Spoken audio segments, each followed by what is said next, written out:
धीरे धीरे जैसे ही मेरी आंख खुली तो सर में बहुत ज्यादा दर्द महसूस होने लगा था।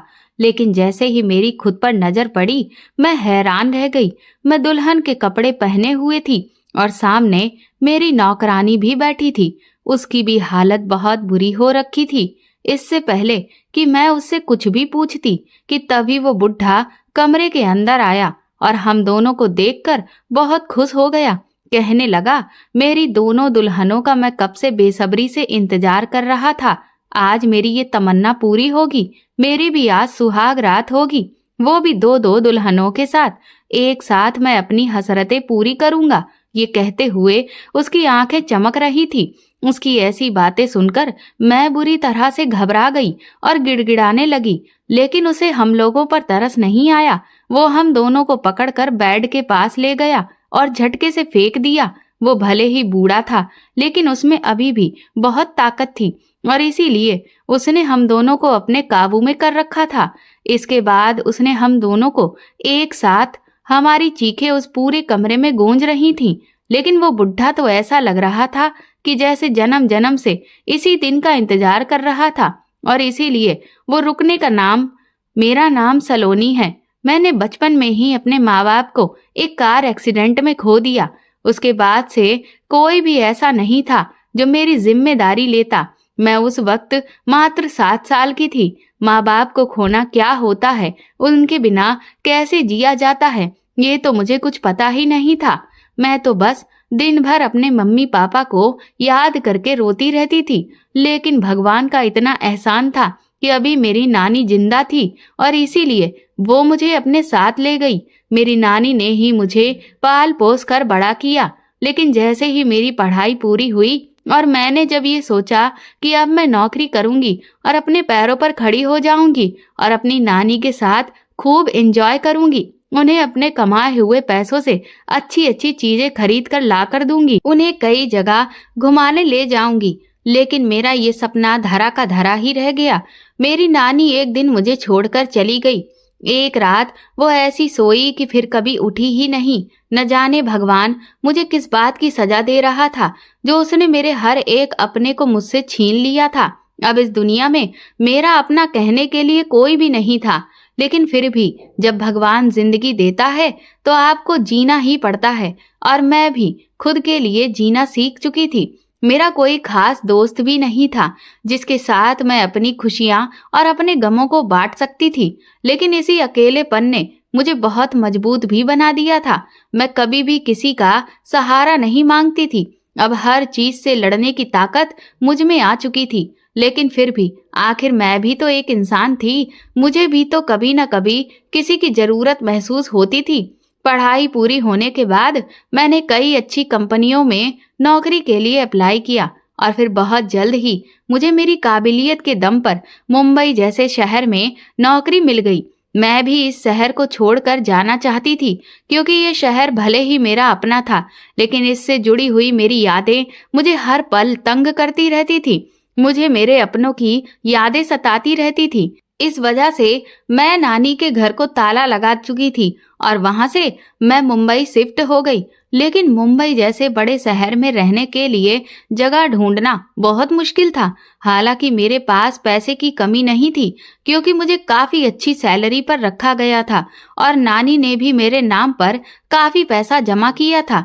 लेकिन मैं किसी बंद फ्लैट में नहीं रहना चाहती थी। मैं एक छोटे से शहर की रहने वाली थी और इसीलिए इन चिड़ियाघर जैसे डिब्बों में रहना मुझे नहीं आता था। मेरा तो ऐसे घरों में दम घुटता था। ऐसी जगह पर मैं चाहती थी कि मुझे कोई ऐसी जगह रहने को मिले जहां कम से कम मैं सांस तो ले सकूं, जहां मुझे कुछ पेड़ पौधे दिखें, पक्षियों की आवाजें सुनाई दें। और इसी बीच मेरे पास मेरे एक कॉलेज के क्लासमेट का कॉल आया। उसने सबसे पहले तो मुझे मेरी नौकरी के लिए कॉन्ग्रेचुलेशन कहा। उसके बाद वो कहने लगा कि दरअसल मुझे पता चला कि तुम मुंबई में ही शिफ्ट हो रही हो, तो जहां तक है तुम्हें रहने के लिए वहां कोई जगह भी चाहिए होगी। मैंने कहा, हाँ हाँ वो तो है, लेकिन तुम तो जानते ही हो ना कि ये इतना बड़ा शहर है कि यहाँ पर रहने के लिए अच्छी जगह आसानी से भला मिलती ही कहाँ है। वो कहने लगा, हाँ वो तो मैं जानता हूँ, और इसीलिए मुझे जैसे ही ये बात पता चली कि अब तुम मुंबई में ही रहोगी तो मैंने तुम्हें फोन किया। दरअसल मैं अपने मॉम और डैड के साथ हमेशा के लिए लंदन शिफ्ट हो रहा हूँ और जो मुंबई में हमारा घर है वो बिल्कुल खाली रहेगा। हमें भी किसी केयर टेकर की जरूरत थी जो हमारे घर का अच्छे से ख्याल रख सके, क्योंकि इस घर से हमारी बहुत सी यादें जुड़ी हैं और हम इसीलिए उसे बेचना नहीं चाहते हैं। लेकिन कोई भी ऐसा भरोसेमंद इंसान हमारे घर के लिए हमें मिल ही नहीं रहा था जिसे हम इसकी जिम्मेदारी दे सके। लेकिन जब मुझे तुम्हारे बारे में पता चला तो मैंने सोचा कि तुमसे बेहतर मेरे घर में रहने के लिए और कोई हो भी नहीं सकता है। मेरी भी समस्या का समाधान हो जाएगा और तुम्हें भी रहने के लिए एक अच्छा घर मिल जाएगा। उसकी बात सुनकर मैं तो खुशी से उछल पड़ी थी। वो कहने लगा, अगर तुम्हें कोई ऐतराज ना हो तो क्या तुम मेरे घर में रहना चाहोगी? मैंने कहा, नेकी और पूछ पूछ, तुमने तो मेरी सारी प्रॉब्लम ही सॉल्व कर दी है। सच कहती हूँ, तुमने मुझ पर बहुत बड़ा एहसान किया है। वो कहने लगा, ये कोई एहसान नहीं है बल्कि ये मेरी भी जरूरत थी। मुझे भी तुम्हारे जैसा ही कोई अच्छा इंसान चाहिए था। चलो ठीक है, तो फिर अब ये बात तय रही। कल तुम मुझे सुबह 8 बजे मिलना। मैं तुम्हें अपने घर की चाबी पकड़ा दूंगा और घर भी दिखा दूंगा, क्योंकि कल रात की फ्लाइट से हम लोगों को निकलना भी है। मैंने तुरंत ही उसे हाँ कहा। अगले दिन मैं उसके बताए हुए एड्रेस पर पहुंच गई और वहां पहुंचकर तो मेरी खुशी का ठिकाना ही नहीं रहा था, क्योंकि वो घर तो वाकई में बहुत खूबसूरत था। वो एक छोटा सा बंगलो टाइप का था जिसमें अंदर काफी बड़ा गार्डन था, झूला भी था, ढेर सारे पेड़ पौधे थे और अंदर से भी वो घर काफी खूबसूरत था। इतना प्यारा घर मुझे रहने के लिए मिल सकता है, इसकी तो मैंने कभी कल्पना भी नहीं की थी। मैंने उसी दिन उस घर में शिफ्ट कर लिया। अगले दिन से मैं अपनी जॉब पर जाने लगी थी, लेकिन कुछ ही दिनों में मुझे खाने पीने से रिलेटेड बहुत दिक्कत होने लगी, क्योंकि सुबह सुबह मुझे जल्दी ही ऑफिस के लिए निकलना पड़ता था और कई बार रात तक लौटते हुए मुझे देर भी हो जाती थी और ऑफिस की थकान की वजह से कुछ भी बनाने का मन नहीं करता था। बाहर का खाना भी आखिर मैं कब तक मंगा मंगा कर खाती, और इतने बड़े घर में मुझे अकेले रहते हुए थोड़ा सा डर भी लगता था, क्योंकि ये जगह मेरे लिए बिल्कुल नई थी। लेकिन मैं क्या करूं, ये मुझे समझ ही नहीं आ रहा था। एक दिन जब मैं अपनी सीट पर काफी परेशान बैठी हुई थी, तभी मेरी कलीग कंचन मेरे पास आई। वो पूछने लगी, सलोनी क्या बात है, क्या काम का प्रेशर ज्यादा है? मैंने कहा, अरे नहीं, ऐसी कोई बात नहीं है, काम तो हैंडल हो रहा है, बस घर ही हैंडल नहीं कर पा रही हूँ। वो कहने लगी, आखिर घर में क्या प्रॉब्लम है? मैंने कहा, तुम तो जानती हो कि मैं अकेली रहती हूँ और इस वजह से खाने पीने का कोई भी रूटीन नहीं है। यहाँ से जाने के बाद मैं बहुत थक जाती हूँ। घर भी पूरा अस्त व्यस्त पड़ा रहता है। घर की साफ सफाई करने का भी ठीक से टाइम ही नहीं मिलता है। इन सारी चीजों को मैं अकेले कैसे मैनेज करूँ, कुछ समझ नहीं आता। कंचन कहने लगी, तो तुम एक काम करो ना, तुम कोई नौकरानी क्यों नहीं रख लेती हो? उसके बात सुनकर मैंने कहा, ये तो तुमने बिल्कुल ठीक कहा, लेकिन मुझे नौकरानी भला मिलेगी कहाँ से? मैं तो यहाँ किसी को जानती भी नहीं हूँ। इस पर कंचन कहने लगी, लेकिन मैं तो जानती हूँ ना, मेरे घर पर जो नौकरानी आती है मैं उससे बात करके देखती हूँ। हो सकता है वो किसी को जानती हो जो तुम्हारे घर जाकर सारा काम कर सके। उसकी बात सुनकर मैं बहुत खुश हो गई। मैंने कहा, फिर तो तुम जरूर बात कर लेना। 2 हफ्ते के बाद ही कंचन ने मुझे बताया कि तुम्हारे घर के लिए नौकरानी तो मिल गई है, लेकिन एक प्रॉब्लम है। मैंने कहा, आखिर प्रॉब्लम क्या है? वो कहने लगी, दरअसल वो लड़की गांव की है और वो यहाँ पर परमानेंट रहना चाहती है, इसीलिए उसे कोई ऐसा घर चाहिए जहाँ वो 24 घंटे रह सके, क्योंकि अब वो गांव में नहीं रहना चाहती। मैंने कहा, तो ये तो कोई प्रॉब्लम ही नहीं, बल्कि ये तो सॉल्यूशन है, क्योंकि मैं खुद ऐसी ही नौकरानी चाह रही थी जो कि पूरा टाइम मेरे ही घर पर रहे। फिर तो मुझे कोई दिक्कत ही नहीं होगी और मेरा घर भी खाली नहीं रहेगा। कम से कम घर लौटूंगी तो कोई तो होगा जिससे मैं बात कर सकूं, मेरा अकेलापन भी दूर हो जाएगा। कंचन ने कहा, फिर तो ये बहुत ही अच्छा हुआ। ठीक है, तो फिर मैं कल ही उस नौकरानी को तुम्हारे घर भेज दूंगी। सारी बातें तय हो गईं। अगले दिन वो नौकरानी, जिसका नाम रूपा था, वो मेरे घर आ गई। वो लगभग मेरी ही उम्र की थी। मैंने उससे पूछा कि तुम्हें कितनी तनख्वाह चाहिए, तो वो कहने लगी, दीदी आप जितनी भी दे देंगी चलेगा, मैं उसकी इस बात से बहुत खुश हुई थी कि चलो कम से कम इसमें चालाकी तो नहीं है। मैंने उसे फिर अच्छी तनख्वाह पर रख लिया था। उसके माँ बाप गांव में ही रहते थे। मैंने उसे अलग से एक कमरा भी दिया, जिसे देखकर वो बहुत खुश हो गई थी। कहने लगी, दीदी आपने तो मुझे पूरा एक कमरा दे दिया। पहले तो मैंने जिन जगहों पर काम किया है वो लोग तो मुझे किचन में ही सोने के लिए कहते थे। मैंने कहा, जब इतना बड़ा घर है तो भला तुम किचन में क्यों सोओगी? जब अलग से कमरा है तो फिर कमरे में ही रहो। वो पूछने लगी, और दीदी कमरे में जो चीजें हैं क्या मैं उनका भी इस्तेमाल कर सकती हूँ? मैंने कहा, हाँ हाँ बिल्कुल, जब कमरा तुम्हारा है तो कमरे में रखी हुई चीजें भी तुम्हारी हैं। अब रूपा मेरे साथ ही रहने लगी थी। मैं भी बहुत खुश थी, क्योंकि अब घर लौटने पर मुझे अकेलापन नहीं लगता था और रात को सुकून की नींद आती थी। उसके हाथ का खाना भी बहुत टेस्टी था। पूरा घर भी जो पहले अस्त व्यस्त रहता था वो बिल्कुल साफ सुथरा चमचमाता रहता था। इधर मेरा प्रमोशन हो गया और मुझ पर काम की जिम्मेदारियां काफी बढ़ गईं, जिस वजह से मुझे अपने काम से कई बार 3-4 दिन के लिए शहर से बाहर भी जाना पड़ता था। उस बीच रूपा को अकेले ही रहना पड़ता था। मैं उससे पूछती थी कि वो अकेले रहने से डरेगी तो नहीं, तो कहती थी, मैं बहुत बहादुर हूँ दीदी, मैं किसी से भी नहीं डरती।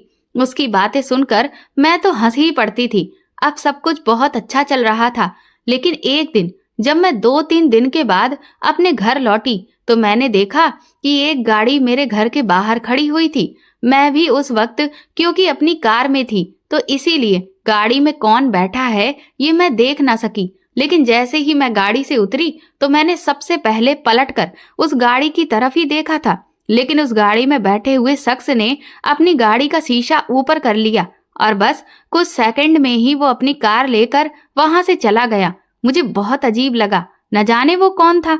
मैंने सोचा हो सकता है कि कोई एड्रेस वगैरह देख रहा हो। इतना बड़ा शहर है, कई बार लोगों को पता ढूंढने में बहुत ज्यादा दिक्कतें होती हैं। घर लौटी तो देखा कि रूपा कहीं दिखाई ही नहीं दे रही थी। मैंने उसे आवाज भी दी, लेकिन ना जाने वो कहाँ थी। मैं बहुत थकी हुई थी, इसलिए सोचा कि सबसे पहले कपड़े चेंज करती हूँ, उसके बाद देखती हूँ कि वो कहाँ पर है।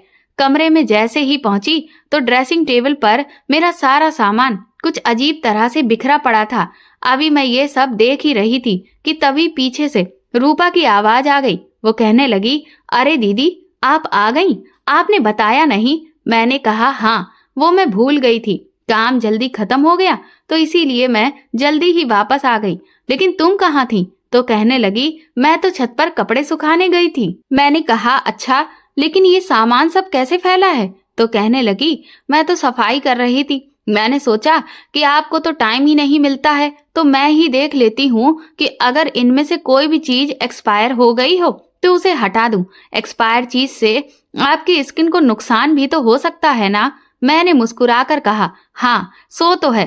ठीक है, तो तुम इसमें से जो भी एक्सपायर तुम्हें दिखे उसे फेंक देना। मैं इसके बाद नहाने के लिए चली गई। खाना खाते हुए मैंने रूपा से पूछा कि तुम 2-3 दिन घर में अकेली थी, कोई ऐसी वैसी बात तो नहीं हुई? रूपा कहने लगी, नहीं तो दीदी सब कुछ ठीक था, यहाँ मुझे कोई दिक्कत नहीं है। मैंने कहा, ठीक है, लेकिन फिर भी ध्यान रखना, क्योंकि तुम इस घर में बिल्कुल अकेली रहती हो, इसीलिए कभी बाहर किसी को ये मत जताना कि तुम यहाँ अकेली हो, क्योंकि तुम तो जानती ही हो कि जमाना कितना खराब है। रूपा कहने लगी, हाँ दीदी मैं जानती हूँ, मैंने भी एक से एक बुरे लोगों का सामना किया है और इसीलिए अब मैं भी बहुत होशियार हो गई हूँ। ये कहते हुए हम दोनों हंसने लगे। दिन इसी तरह से बीत रहे थे। एक दिन मेरे ऑफिस में पार्टी थी, इसलिए मैं जल्दी ही ऑफिस से घर आई ताकि पार्टी वाली ड्रेस पहनकर जा सकूं। लेकिन मैंने जैसे ही अपनी अलमारी को खोला तो उसमें मुझे अपने कपड़े आगे पीछे लग रहे थे। मुझे लगा हो सकता है मेरा वहम हो, क्योंकि अब इतनी भी याददाश्त तेज नहीं रही थी जो मैं ये याद रख सकूं कि कौन सी चीजें मैंने पहले कहां पर रखी थी। खैर उस दिन तो मैं तैयार होकर चली गई, लेकिन जब मैं रात को लौट कर आई तो मैंने फिर से एक गाड़ी को घर के बाहर खड़ा देखा। मैं हैरान रह गई थी कि आखिर ये गाड़ी वाला कौन है। मैं जैसे ही अपनी कार से नीचे उतरी मैं तुरंत ही दौड़कर उस गाड़ी के पास जाने लगी, लेकिन आज फिर से वो गाड़ी मुझे देखते ही वहां से चली गई। मैंने घर जाकर सबसे पहले रूपा से इस बारे में पूछा तो रूपा कहने लगी, दीदी मुझे तो इस बारे में कुछ भी नहीं पता, क्योंकि मैं तो घर से बाहर निकलती ही नहीं हूँ। घर के बाहर कौन खड़ा है, क्या कर रहा है, ये मुझे कैसे पता चलेगा। मैंने कहा वो तो ठीक है, लेकिन मुझे पता नहीं क्यों कुछ अजीब सा लग रहा है। देखो तुम अपना ध्यान रखना, हो सकता है किसी को शक हो गया हो कि इस घर में सिर्फ हम दो लड़कियां ही रहते हैं और इसीलिए वो बार बार घर का चक्कर काट रहा हो। दरवाजा खोलने से पहले हमेशा आवाज देकर एक बार ये चेक कर लेना कि बाहर मैं हूं या नहीं। अगर तुम्हें किसी और की आवाज सुनाई दे तो दरवाजा कभी भी मत खोलना। रूपा कहने लगी, ठीक है दीदी, मैं ध्यान रखूंगी। इस सब के बीच मुझे बस एक चीज कई बार परेशान करती थी कि अक्सर जब भी मैं घर में आती तो रूपा मुझे कहीं मिलती ही नहीं थी। वो मेरे घर आने के कुछ देर के बाद ही कहीं न कहीं से लौटती थी। कभी छत पर कपड़े सुखा रही होती थी, तो कभी बाजार से सब्जी लाने गई होती थी, तो कभी बाहर गार्डन की सफाई कर रही होती थी। लेकिन मुझे लगा कि मैं बेकार ही उस पर शक कर रही हूँ। अगर वो घर से बाहर कहीं होती हो तो 5 मिनट के बाद ही आ कैसे जाती है? भला कोई जादूगरनी तो नहीं है जो प्रकट हो जाएगी? इसलिए मैंने इन सब ख्यालों को अपने दिमाग से झटक दिया। लेकिन उस दिन तो मुझ पर बिजली ही टूट पड़ी थी। जब मैं 1 हफ्ते के बाद अपने घर लौटी थी, उस दिन मैं बहुत देर तक बैल बजाती रही, लेकिन रूपा ने दरवाजा खोला ही नहीं। मुझे लगा कहीं ऐसा तो नहीं कि उसे कुछ हो गया हो, इसलिए मैंने तुरंत ही अपने पर्स में डुप्लीकेट चाबी को ढूंढा और किस्मत से उस दिन मेरे बैग में चाबी पड़ी हुई थी। मैंने जैसे ही दरवाजा खोला तो घर में तो सब कुछ शांत पड़ा हुआ था। मैं रूपा रूपा कहती हुई हर एक कमरे के अंदर जा रही थी, लेकिन रूपा मुझे कहीं नजर ही नहीं आई। न जाने वो कहाँ चली गई थी। मैंने उसके फोन पर फोन किया तो बेल तो बज रही थी, लेकिन वो अपना फोन उठा ही नहीं रही थी। मैंने सोचा कि मैं कुछ देर इंतजार करती हूँ। मैं कपड़े चेंज करने के लिए अपने कमरे में गई और दूसरे कपड़े अलमारी से निकाल ही रही थी कि तभी मुझे ऐसा लगा कि जैसे मेरे पीछे कोई खड़ा हुआ है। गरम गरम सांसें मेरे कंधे पर पड़ रही थीं। मेरे तो अचानक से पसीने ही छूटने लगे थे। मैंने उस 10 सेकंड में ही न जाने क्या क्या सोच लिया और खुद को ये समझा भी लिया कि शायद ये रूपा है। मुझे पीछे पलटकर एक बार जरूर देखना चाहिए। लेकिन आखिर वही हुआ जिसका मुझे डर था। मैं पीछे पलटी तो पीछे रूपा नहीं थी, बल्कि वहां पर कोई 50 साल का अधेड़ उम्र का आदमी खड़ा हुआ था। वो मुझे देखते ही बहुत ही अजीब तरह से दांत फाड़ फाड़ कर हंसने लगा और आंखें फाड़े ऊपर से लेकर नीचे तक मुझे घूर घूर कर देखने लगा। मैंने कहा, तुम कौन हो और यहाँ क्या कर रहे हो? तुम मेरे घर के अंदर कैसे आ गए? मैं जैसे ही चिल्लाने की कोशिश करने लगी तो उसने मेरा मुंह कसकर दबा दिया। कहने लगा, तुम सच में बहुत खूबसूरत हो। तुम्हारी खूबसूरती ने ही तो मुझे पागल कर दिया है। मैं कब से तुम्हें अपना बनाना चाहता था, लेकिन मौका ही नहीं मिल रहा था। पर अब मेरे सब्र का बांध टूट चुका है और इसीलिए अब मैं ये दूरी बर्दाश्त नहीं कर सकता।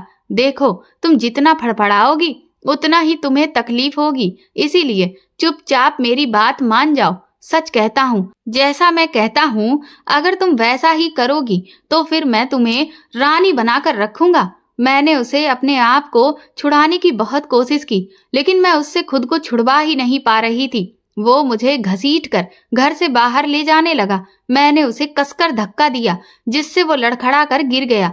लेकिन जैसे ही मैं बाहर की तरफ भागी तो उसने न जाने क्या ऐसा फेंक कर मेरे सर के ऊपर दे मारा कि जिसकी चोट से मुझे पता ही नहीं चला कि मैं कब बेहोश हो गई। और जब मेरी आंख खुली तो मेरे तो होश ही उड़ चुके थे, क्योंकि उस वक्त एक तो मैं सर में बहुत बुरे दर्द से तड़प रही थी और दूसरा मैंने उस वक्त लहंगा पहना हुआ था और सारे दुल्हन के जेवर मेरे शरीर पर लदे हुए थे। मैं पूरी तरह से एक दुल्हन के भेष में थी। अभी मैं ये सब देख ही रही थी कि तभी जब मेरी नजर कुछ साफ हुई तो सामने मैंने रूपा को बैठे देखा। वो भी उस वक्त दुल्हन बनी बैठी हुई थी और मेरी तरह उसके भी हाथ बंधे हुए थे। मुझे होश में आते देख वो बुरी तरह से रोने लगी। कहने लगी, दीदी आप ठीक तो है ना? मुझे माफ कर दीजिए दीदी, मेरी वजह से आप इस मुसीबत में पड़ गईं। मैंने हैरत से उसकी तरफ देखा और कहा, तुम्हारी वजह से? आखिर तुम कहना क्या चाहती हो? और ये सब हो क्या रहा है? ये बुढ़ा कौन है? इससे पहले कि रूपा मुझे कुछ भी बताती कि तभी उस कमरे के बाहर से किसी लड़की के जोर जोर से चिल्लाने की आवाज आई। उस कमरे का दरवाजा टूटा हुआ था, जिससे उसके बीच में बहुत सारी मोटी मोटी दरारें पड़ी हुई थीं और उन दरारों से बाहर का नजारा साफ देखा जा सकता था। बाहर एक बड़ा सा हॉल था जिसमें बहुत सारे बेड रखे हुए थे और उन बेड को चारों तरफ से पर्दों से ढका गया था, लेकिन हमें समझ नहीं आ रहा था कि यहाँ पर हो क्या रहा है कि तभी एक आदमी सामने पड़े एक बेड से गुस्से में उठा और वो बुढ़ा जो मेरे घर में घुसाया था, उससे वो आदमी नाराजगी से कहने लगा कि मेरे पैसे वापस करो, मेरा पूरा मूड खराब हो गया है। मैं यहाँ अपना मूड बनाने आया था, लेकिन मेरे पैसे और टाइम तूने दोनों ही खराब कर दिए। उस बूढ़े ने उस आदमी के पैसे वापस किए और वो आदमी वहां से गुस्से में तनफनाया हुआ चला गया। लेकिन तभी वो बूढ़ा उस बेड की तरफ आगे बढ़ा और उसने जैसे ही पर्दा हटाया तो मैंने देखा कि एक लड़की जंजीर से बंधी हुई थी। उसकी हालत बहुत खराब थी। वो बेचारी हाथ जोड़कर उस बुढ़े के आगे रो रही थी, मुझे छोड़ दो, मुझे जाने दो, मैं ये सब काम नहीं करूंगी। लेकिन वो बुढ़ा उस पर थप्पड़ों की बारिश करने लगा, कहने लगा, तू अब मेरे किसी काम की नहीं रही। मैं तुझे कहा था कि चुपचाप मैं जैसा कहता हूँ वैसा ही कर, और अगर तूने ऐसा नहीं किया तो फिर तेरे जिंदा रहने का कोई फायदा ही नहीं है, और इसीलिए ये ले। ये कहते हुए उसने एक बड़ा सा इंजेक्शन उसकी गर्दन में गड़ा दिया और पूरा इंजेक्शन उसकी गर्दन में घुसा दिया। उस लड़की की बस सिर्फ एक चीख ही निकल पाई और उसके बाद वो वहीं पर ढेर होकर गिर गई। ये नजारा देखकर मेरे और रूपा दोनों के होश फाख्ता हो गए थे। ये बुढ़ा तो बहुत ही खतरनाक था। इसके बाद उस बुढ़े ने उस लड़की को जंजीरों से खोला और घसीटते हुए उसे कहीं बाहर की तरफ लेकर जाने लगा। न जाने वो उस लड़की के साथ क्या करने वाला था। मैं तुरंत ही घबरा कर उठी तो देखा कि मेरे पैर में भी उस बुढ़े ने जंजीर डाली हुई थी, लेकिन वो जंजीर लंबी थी और इसीलिए मैं उस कमरे में लगी हुई खिड़की के पास पहुंच गई। बाहर जब मैंने झांक कर देखा तो सामने एक बड़ा सा गार्डन था जहां बहुत बड़े बड़े पेड़ खड़े हुए थे और ढेर सारे पेड़ पौधे थे। लेकिन तभी मेरी नजर एक बड़े से गड्ढे पर पड़ी जो वहां पर खुदा पड़ा था। उसे देखकर कोई भी बता सकता था कि ये गड्ढा किसी की कब्र के लिए खोदा गया है। अभी मैं ये सब देख ही रही थी कि तभी वो आदमी उस लड़की को घसीटते हुए उस गड्ढे के पास ले आया और उसने एक झटके से लात मारकर उस लड़की को उस गड्ढे में डाल दिया और फिर धीरे धीरे उस पूरे गड्ढे को मिट्टी से भर दिया। इसके बाद पास में रखे हुए कुछ पौधों को उसने उस लड़की की कब्र के ऊपर लगा दिया। अब तो कोई भी देखकर ये बता ही नहीं सकता था कि नीचे अभी कुछ देर पहले उस आदमी ने एक लड़की को इसमें गाड़ दिया है। ये नजारा मेरा दिल दहलाने के लिए काफी था। मेरी आंखों से तो आंसू बंद होने का नाम ही नहीं ले रहे थे। मैं तुरंत ही दौड़कर आकर अपनी जगह पर बैठ गई। मैंने अपने आंसू पोंछे क्योंकि अब शायद वो बुढ़ा हमारे कमरे में ही आ रहा था। उसके कदमों की आवाज मुझे साफ सुनाई दे रही थी, लेकिन इससे पहले कि वो उस कमरे में कदम रखता मैंने एक बार फिर से अपनी आंखें बंद कर ली और ऐसे दिखाया कि जैसे मैं अभी भी बेहोश हूँ। वो बुढ़ा कमरे में आया और मुझे देखते हुए कहने लगा, ओह मेरी रानी को अभी तक होश नहीं आया। मैं भी बड़ा जालिम हूँ, इतनी कसके मारने की जरूरत ही क्या थी। सॉरी जाने मन जो मैंने तुम पर इतना जुल्म किया, लेकिन बस एक बार तुम मेरी हो जाओ, फिर तुम देखना मैं तुम्हें कैसे अपनी पलकों पर बिठाकर रखता हूँ। अब बस और इंतजार ना करवाओ, जल्दी से होश में आ जाओ ताकि मैं अपनी तमन्ना पूरी कर सकूं।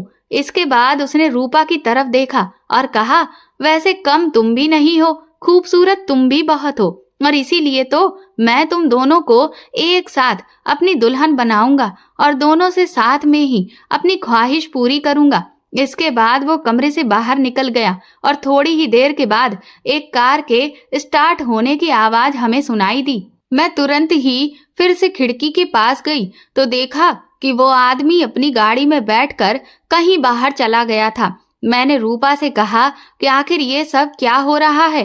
कम से कम अब मुझे बताओ ये कौन है और हम लोग यहाँ पर आकर कैसे फंस गए, क्योंकि मैं तो इस आदमी को जानती भी नहीं, मैंने तो इसे कभी नहीं देखा। रूपा कहने लगी, दीदी मुझे माफ कर दीजिए, आप इस आदमी को नहीं जानती, लेकिन मैं जानती हूँ। मैंने हैरत से कहा कि कौन है ये? रूपा कहने लगी, मैं आपको शुरू से सब कुछ बताती हूँ। दरअसल मेरे बहुत बड़े बड़े ख्वाब थे। मैं शहर की लड़कियों के जैसे खूब स्टाइलिस्ट कपड़े पहनना चाहती थी और चाहती थी कि मेरे भी बहुत सारे प्रेमी हों जो कि मुझ पर पैसे लुटाएं और मेरी सारी ख्वाहिशों को पूरा करें, मुझे महंगे महंगे गिफ्ट दें। गांव में रहकर तो ये सब कुछ हो नहीं पा रहा था, इसलिए मैंने फैसला किया कि मैं शहर चली जाऊंगी। और फिर जब मुझे आपके यहाँ काम करने का ऑफर मिला तो मानो मेरी कल्पनाओं को पंख लग गए थे। मैंने सोचा कि ये तो मेरी ख्वाहिशों को पूरी करने का सुनहरा मौका है, क्योंकि आप तो अपने काम पर चली जाया करोगी और मैं पूरा दिन घर में अकेली रहूंगी, और एक अकेले आदमी का भला कितना काम। इसीलिए मुझे अपनी ख्वाहिशों को पूरा करने का भी मौका मिल जाएगा। और फिर मैं आपके घर जाकर वही करने लगी। आप तो अब कई कई दिनों के लिए शहर से बाहर भी चली जाती थी, इसीलिए मैंने आपके स्टाइलिस्ट कपड़ों को पहना और आपका मेकअप भी यूज किया और अपनी बहुत ही खूबसूरत खूबसूरत फोटोज खींची। इसके बाद आजकल जो फ्रेंडशिप वाले ऐप हैं उन पर मैंने अपनी तस्वीर डाली और खुद को एक बहुत ही अमीर लड़की दिखाया, जिस पर मेरी कई सारे अधेड़ उम्र के आदमियों से दोस्ती हो गई। ये बड़ी उम्र के आदमी कम उम्र की लड़कियों से दोस्ती करने के लिए मरे जा रहे होते हैं और इसके लिए ये उन पर ढेर सारा पैसा भी खर्च करते हैं। मैंने भी इस बात का फायदा उठाया और कई सारे आदमियों के साथ दोस्ती की, और वो मुझे जब भी कहीं मिलने के लिए बुलाते थे तो मैं आपके कपड़े ही पहनकर उनके साथ खूब घूमने जाती थी। वो लोग मुझे एक से एक बढ़िया मॉल में लेकर जाते थे और बहुत महंगी महंगी शॉपिंग कराते थे। मैं बहुत महंगे महंगे रेस्टोरेंट में खाना खाने जाती थी। इसके अलावा वो लोग मेरी हर ख्वाहिश को पूरा करते थे, जिसे देखते हुए मेरा लालच दिन व दिन बढ़ता ही चला जा रहा था। और अब मैं उन लोगों से कभी हीरे की अंगूठी, कभी मोबाइल, तो कभी हीरे के हार की डिमांड करने लगी थी। लेकिन कहते हैं ना कि कोई भी चीज मुफ्त में नहीं मिलती, इसलिए उन्हें भी मुझसे बदले में वो चाहिए था जो दुनिया का हर आदमी एक औरत से चाहता है। लेकिन मैं वो सब नहीं करना चाहती थी, मैं सिर्फ उनका फायदा उठाना चाहती थी। इसलिए मैंने उनसे यही कहा कि मेरी बड़ी बहन है जो कि बहुत ज्यादा स्ट्रिक्ट है और मैं उनसे बहुत डरती हूँ। वो हर वक्त मुझ पर नजर रखती है और जैसे ही अगर कभी वो लोग मुझे कहीं होटल में ले जाने की बात करते या किसी जगह पर वो मेरे साथ ज्यादा नजदीकियां बढ़ाते तो मैं आपका बहाना बना देती थी कि दीदी मुझे घर बुला रही है, दीदी का फोन आ रहा है, वो घर लौट आई है। ये सारे बहाने करके मैं उनसे अपना पीछा छुड़ा लेती थी, लेकिन मेरा फायदा खूब हो रहा था। रूपा की बात सुनकर मैंने उससे कहा, तो इसका मतलब उस दिन जो सामान फैला हुआ था वो इस वजह से नहीं था कि तुम एक्सपायरी डेट चेक कर रही थी, बल्कि तुम मेरा मेकअप कर रही थी। रूपा रोते हुए कहने लगी, हाँ दीदी, मैंने कहा इसीलिए मुझे मेरी पार्टी वाली ड्रेसेस भी बहुत बिखरी हुई लगती थी, लेकिन मुझे लगता था कि शायद ये मेरी गलत फहमी है और इसी वजह से जब भी मैं घर आती थी तो तुम मुझे गायब ही दिखती थी। रूपा कहने लगी, हाँ दीदी, क्योंकि आपके घर से जाते ही मैं भी इन लोगों के साथ घूमने के लिए निकल जाती थी और इस ऐप से मेरी इस बुढ़े से भी दोस्ती हुई थी। ये करोड़पति आदमी है। मैंने सोचा कि इससे जितना पैसा ऐंठ सकती हूँ उतना ऐंठ लेती हूँ और इसीलिए मैंने इससे कुछ ज्यादा ही नजदीकियां बढ़ाई और इसे अपने घर तक लेकर आने लगी थी। आप कह रही थी ना कि घर के बाहर आपने एक गाड़ी वाले को देखा था, वो और कोई नहीं बल्कि वो यही था। लेकिन मुझे ये नहीं पता था कि ये सीधा सादा सा दिखने वाला बुढ़ा साइको निकलेगा। ये तो पूरी तरह से पागल है। मैंने रूपा से कहा, साइको, आखिर कहना क्या चाहती हो तुम? रूपा कहने लगी, दीदी, दरअसल कल इसने मुझे कहा कि मैं तुम्हें एक बहुत ही खूबसूरत जगह दिखाना चाहता हूँ। मुझे लगा कि कोई पब्लिक प्लेस होगा जहाँ ये मुझे लेकर आना चाहता है, लेकिन जैसे ही ये मुझे इस बंगले में लेकर आया और यहाँ मैंने देखा कि ये तो आबादी से बहुत दूर है, तो मेरे दिमाग की घंटी बजने लगी। मुझे लगा कि आज तो मैं फंस गई। ये मुझे बड़े प्यार से घर के अंदर ले जाने लगा। कहने लगा, मैं कब से इस दिन का इंतजार कर रहा था और आज वो मौका मेरे हाथ आ ही गया। आज तो तुम्हारी दीदी भी बाहर गई हुई है और तुम्हें भी आज किसी बात की जल्दी नहीं है, तो फिर चलो हम अपने रिश्ते की ओर एक और कदम बढ़ाते हैं। ये कहते हुए उसने जैसे ही घर का दरवाजा खोला, मैं तुरंत ही पीछे पलट गई और मैंने झूठा बहाना बनाया कि आपका मेरे पास फोन आ रहा है। मैंने कहा कि दीदी का फोन आने लगा है, लगता है वो घर आ गई है। वो अक्सर ऐसा ही करती है, वो अचानक घर आ जाती है। आप मुझे जल्दी से घर छोड़ दीजिए, वरना दीदी बहुत नाराज होगी। मैं जैसे ही उसकी कार की तरफ भागी, उसने मेरा हाथ कसकर पकड़ लिया। कहने लगा, बस बहुत हो गया तुम्हारा नाटक। तुम्हें क्या लगता है कि तुम मुझसे पैसे लूटती रहोगी और बदले में मुझे कुछ भी नहीं दोगी? आखिर मैंने तुम पर इतना जो खर्चा किया है, उसका कुछ मुझे भी तो इनाम मिलना चाहिए। इसके बाद उस बूढ़े ने मुझे घसीटते हुए घर के अंदर फेंक दिया। मैंने चिल्लाने की बहुत कोशिश की, लेकिन यहाँ कोई है ही नहीं जो हमारी चीखें सुने। लेकिन जैसे ही मेरी नजर सामने की दीवार पर पड़ी, तो मेरी तो आंखें फटी की फटी रह गई थीं। सामने की दीवार पर न जाने कितनी सारी लड़कियों की तस्वीरें टंगी हुई थीं और जिन पर हार चढ़ा हुआ था। मैं अभी उन्हें देख ही रही थी कि ये बुढ़ा पागलों के जैसे हंसने लगा। कहने लगा, क्या देख रही हो जाने मन, ये लड़कियां भी तुम्हारी तरह ही मेरी प्रेमिकाएं रही हैं। क्या करूं, मैं एक हफ्ते से ज्यादा किसी भी लड़की के साथ सुखी रह ही नहीं पाता हूं। एक हफ्ते के बाद ही मुझे किसी दूसरी लड़की की जरूरत महसूस होने लगती है और इसीलिए जब मेरा काम इन लड़कियों से पूरा हो जाता है, तो फिर मैं उन्हें और दूसरे आदमियों के हवाले कर देता हूं। आखिर इन पर इतना खर्चा जो किया है, तो वो सारा वसूल भी तो करना पड़ेगा। और फिर जब ये वसूली पूरी हो जाती है और ये लड़कियां मेरे किसी काम की नहीं रहती, तो उन्हें मार के यहीं अपने इस गार्डन में जमीन के नीचे दबा देता हूँ। लेकिन देखो, मैं इतना शरीफ हूँ कि इन्हें भुलाता नहीं हूँ, इन्हें पूरा सम्मान देता हूँ और उनकी तस्वीर को हार चढ़ाकर टांग देता हूँ। ये सारी मेरी पत्नियां हैं, तो कम से कम इतना सम्मान तो इन्हें मिलना ही चाहिए। ये सब भी बेचारी मुझे बहुत सीधा और खुद को चालाक समझ रही थी। ये भी तुम्हारी तरह ही थी। इनको लगता था कि ये मुझसे अपना काम निकलवाती रहेंगी और मुझे बेवकूफ बनाती रहेंगी, लेकिन इन्हें नहीं पता था कि दरअसल मैं तो खुद मुर्गी को हलाल करने से पहले उसे जमकर दाने खिला रहा था। उसकी बातें सुनकर मैं रोने लगी थी, तो कहने लगा, देखो, रो रो कर अपनी ये खूबसूरती खराब ना करो। और तुम फिक्र क्यों करती हो? तुम अब मेरी होने वाली पत्नी हो पूरे एक हफ्ते के लिए। इधर देखो, मैंने शादी की भी सारी तैयारी करके रखी हुई है। मैंने जैसे ही नजर घुमाकर देखा, तो वाकई में वहां पर पूरा मंडप सजा हुआ था। वो बुढ़ा कहने लगा, रूपा, तुम बहुत खूबसूरत हो, लेकिन तुमने मुझे अपने घर बुलाकर और अपनी दीदी को दिखाकर मेरी ख्वाहिश और बढ़ा दी। मैंने जब पहली बार तुम्हारी दीदी को देखा, तो मेरे तो होश ही उड़ गए थे।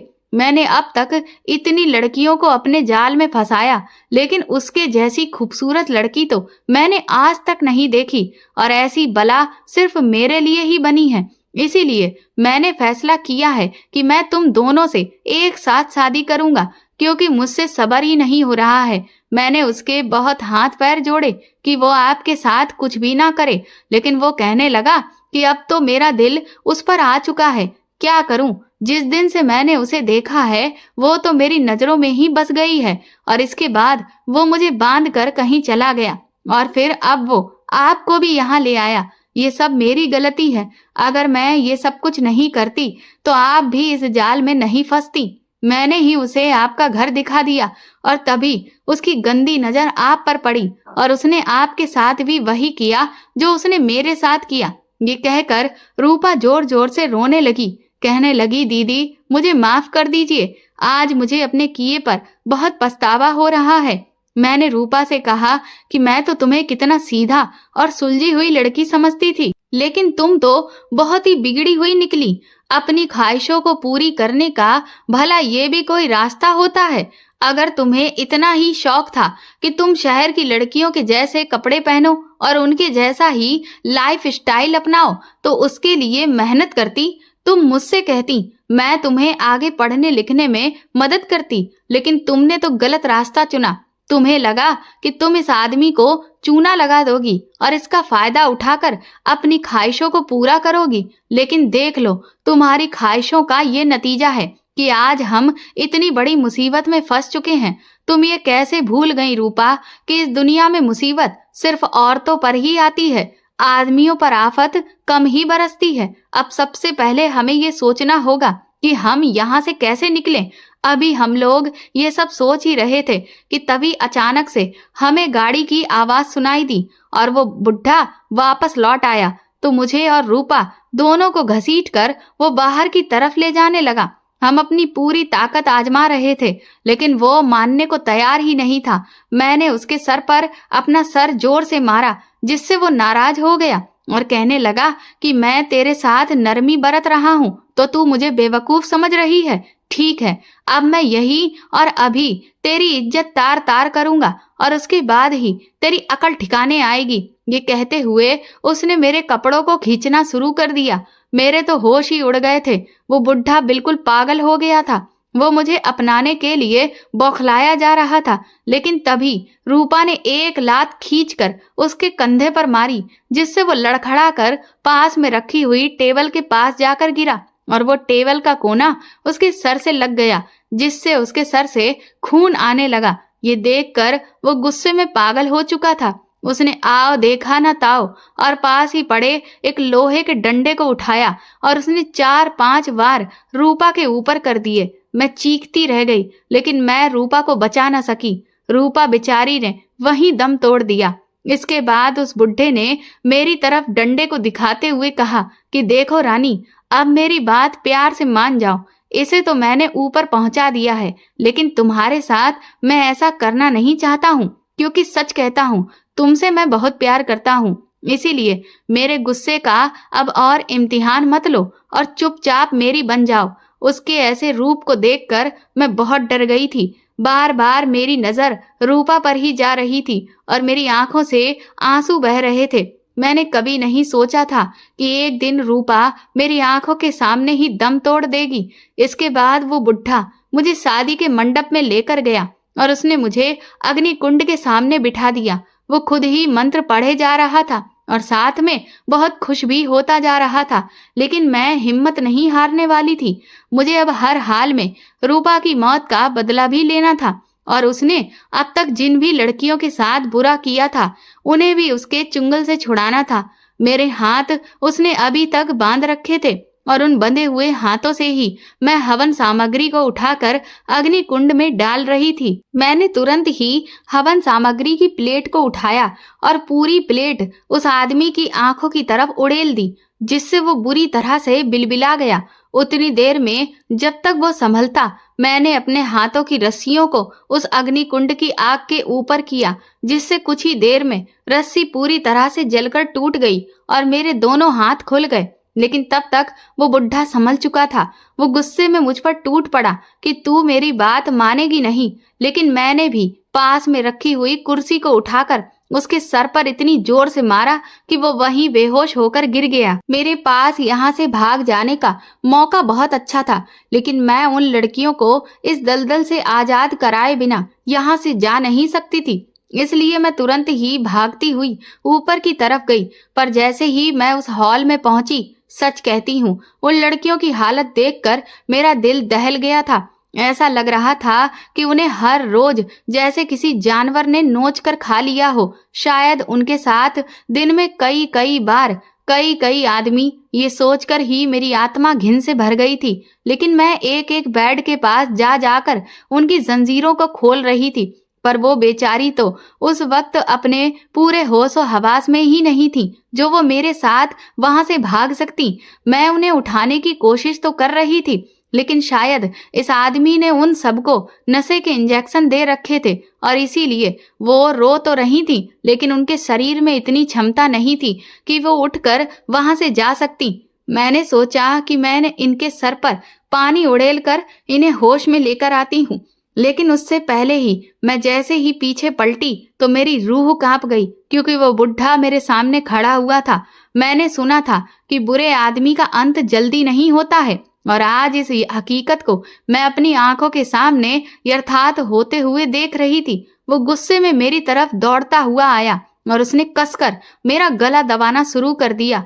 मैं अपनी पूरी ताकत लगा रही थी ताकि उससे खुद को छुड़ा सकूं, लेकिन मेरी ताकत उसके सामने जवाब देने लगी। मेरी सांसें थमने लगी थीं, मेरी आंखें बाहर आ रही थीं और वो पूरी ताकत से मेरा गला दबाता ही जा रहा था। धीरे धीरे मेरी आंखों के सामने अंधेरा छाने लगा, लेकिन तभी ऊपर वाले का चमत्कार हुआ और पुलिस वहां पर आ गई। पुलिस ने तुरंत ही उस बुढ़े से मुझे छुड़ाया। कुछ देर में जब मेरी हालत ठीक हुई तो मैंने पूरी कहानी पुलिस वालों को अपनी जुबानी कह सुनाई। मैंने कहा कि मैंने ही आपको फोन किया था। दरअसल जब मैंने उस बुढ़े के सर पर कुर्सी दे मारी थी तो उन लड़कियों को छुड़ाने से पहले मेरी नजर उस बुढ़े के मोबाइल पर पड़ी और मैंने तुरंत ही पुलिस को फोन करके खबर दे दी थी, और इसीलिए ऐन मौके पर पुलिस ने आकर मुझे उस आदमी से बचा लिया, वरना आज तो मेरा भी वही हाल होता जो रूपा का हुआ था। इसके बाद पुलिस ने उन सभी कैदी लड़कियों को वहां से छुड़ाया। रूपा की लाश पुलिस ने अपने कब्जे में ले ली थी। रूपा को देखकर मुझे बहुत रोना आ रहा था, लेकिन रूपा अपने लालच की भेंट चढ़ गई थी। उसने जो गलती की थी शायद ये उसकी सजा ही उसे मिली थी। मैं अपने घर वापस लौट आई, लेकिन इन 2 दिनों में मेरे साथ जो कुछ भी हुआ उसे मैं पूरी जिंदगी भूल नहीं सकती थी। कुछ ही दिनों के बाद मुझे जिले के सबसे बड़े अधिकारी ने इतनी सारी लड़कियों की जान बचाने के लिए बहादुरी सम्मान दिया। मैं खुश तो बहुत थी, लेकिन सच कहूं काश मैं रूपा को भी बचा सकती।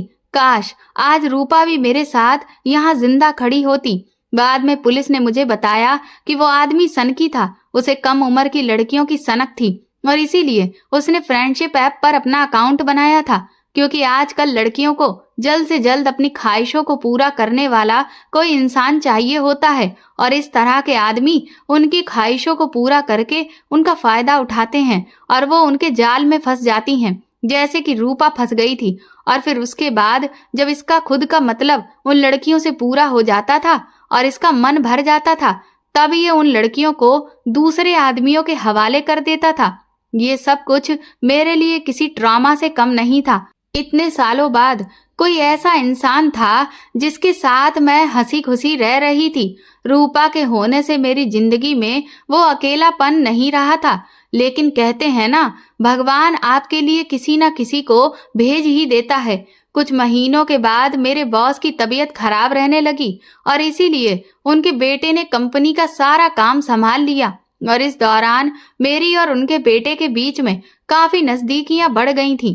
हमारी बहुत अच्छी दोस्ती हो गई और एक दिन बॉस के बेटे ने मुझे प्रपोज कर दिया। मैं भी उसे पसंद करती थी, इसलिए मैंने तुरंत ही हाँ कह दिया और आज मैं अपने पति के साथ एक खुशहाल जीवन जी रही हूँ। लेकिन आज भी रूपा की मुझे बहुत याद आती है। दोस्तों, आज के टाइम पर सोशल मीडिया का जमाना बहुत तेजी से आगे बढ़ रहा है और लोग अब अपने साथ वाले दोस्तों से ज्यादा सोशल मीडिया पर दोस्ती करना ज्यादा पसंद कर रहे हैं।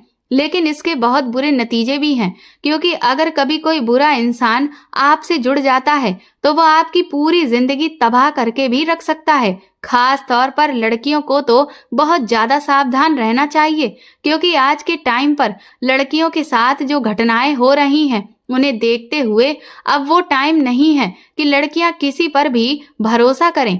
तो इसीलिए कभी भी किसी भी अनजान से दोस्ती मत करिए। ख्वाहिशें हर इंसान की होती हैं, लेकिन अगर अपनी ख्वाहिशों को पूरा करना है तो सबसे पहले मेहनत करना सीखिए।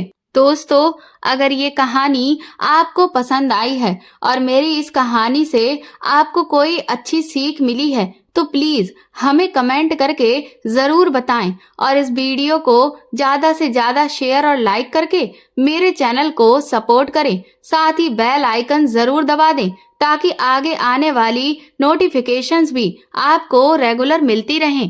Thank you.